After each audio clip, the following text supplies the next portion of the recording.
Et aussi les jeunes réalisateurs, place à notre direct midi, aujourd'hui direction Gurgy dans l'Yonne, là où des jeunes en difficulté mettent en scène plusieurs courts-métrages. C'est Franck Ménestré qui nous en parle avec ses invités. C'est à vous, Franck, bonjour. Bonjour à tous, ravi de vous accueillir. Nous sommes en direct de Gurgy dans l'Yonne avec la compagnie du Labyrinthe. Nous avons eu un coup de cœur pour cette association qui vient de mener une opération très originale avec des jeunes qu'on dit cabossés de la vie. Serge Sandor, c'est un petit peu ça l'idée. Vous les avez apportés dans l'univers, vous les avez fait rentrer dans l'univers du cinéma. Dans l'univers du cinéma et dans l'univers du théâtre. Et ce sont des jeunes donc, de différents foyers de Lyon. Donc de Gurgy, d'Auxerre, de Coulanges, et aussi de Saint-Georges-sur-Bolche, de l'ITEP. Et en fait, pour la majorité d'entre eux, sont des jeunes qui n'ont jamais eu accès ni au théâtre, ni au cinéma. Donc ce qui est important, c'est que c'est aussi un projet de longue haleine. Donc ça fait plus d'1 an qu'on travaille, entre autres, par exemple avec Marion, qui se trouve là, et tous les autres jeunes, parce qu'on avait aussi envie de les former, de leur donner le goût du théâtre et puis aussi de savoir travailler ensemble, ce qui n'est pas toujours évident pour ces jeunes en difficulté. C'est quoi l'idée justement? C'est de les sortir de leur quotidien, de leur passé pas toujours drôle et de leur faire découvrir la vie avec ses bons côtés et de leur faire penser à complètement autre chose? Pour moi, l'idée principale, c'est déjà de faire mon métier. Je viens du théâtre et je fais de l'image depuis à peu près 4-5 ans. Et donc de faire une création à part entière avec des jeunes qu'on dit incapables ou qui sont dans l'échec scolaire, et justement de m'intéresser à ces jeunes et puis moi-même d'y trouver mon plaisir, de trouver le plaisir de la création. Donc c'est pour ça qu'on est une vraie équipe professionnelle entourée de costumiers, de décorateurs, et l'enjeu est très important pour nous, l'enjeu artistique, la réussite du projet est très très importante. Alors justement, je vais tendre la parole à Marion à côté de vous. Marion, vous avez participé à l'un de ces 7 courts-métrages. On rappelle que c'était sur la thématique des 7 péchés capitaux. Vous êtes intervenu, vous, dans le cadre de la luxure. Qu'est-ce que vous avez appris tout au long de ce tournage? Qu'est-ce que ça vous a apporté? Déjà, je suis moins timide. Donc c'est bien parce que je suis en commerce, donc forcément ça aide. Et puis c'était bien de participer à quelque chose qu'on n'avait jamais fait, que ça soit moi ou les autres filles qui ont tourné avec moi, ils n'ont jamais fait de théâtre, donc c'est vrai que c'est bien. Serge disait à l'instant, moi je leur ai apporté le côté professionnel. C'était le professionnel de la mise en scène, du théâtre, du cinéma qui était à côté de vous, et vous n'aviez pas ce regard de l'éducateur ou de quelqu'un qui était là derrière vous pour surveiller le moindre de vos faits et gestes. C'était plus facile avec lui? Oui, puis il est gentil, donc voilà, ça aide. La confiance, vous en avez parlé, Serge, vous pouvez intervenir. La confiance est quelque chose d'important pour ces jeunes-là. Oui, c'est pour ça que ça prend du temps, parce que c'est des jeunes souvent qui sont complexés, qui sont dans des situations familiales très compliquées, donc ça prend du temps.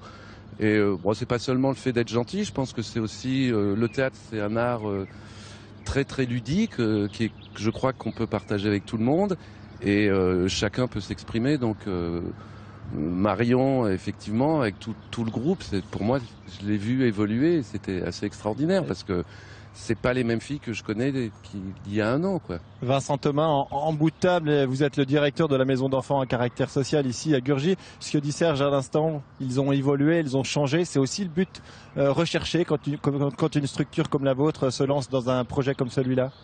C'est en effet un des buts recherchés, proposer des choses nouvelles, des ouvertures nouvelles, des rencontres nouvelles. Et là, c'était une rencontre d'autant plus intéressante que Serge s'est tout de suite positionné en tant que professionnel du théâtre, sans aucun regard spécifique sur les populations avec lesquelles il travaillait. C'était des jeunes comme les autres pour lui, et un projet réalisé dans un cadre un peu classique.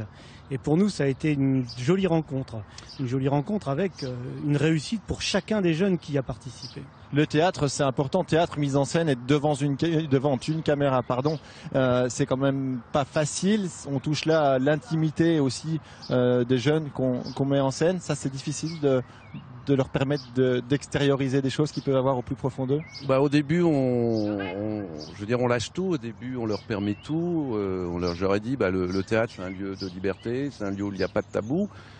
Donc on voit aussi leur facilité à la vulgarité pour certains ou à la violence. Et puis petit à petit, on cadre, on leur dit, mais ce que vous voulez dire, vous pouvez le dire dans la langue française la plus châtiée. Et puis on se rend compte que ces jeunes souvent finalement se protègent, pratiquement jouent un personnage dans la vie quotidienne, c'est-à-dire d'être vulgaire, et finalement on se rend compte qu'ils ont des acquis, ils ont des choses en eux qu'on peut vraiment ressortir.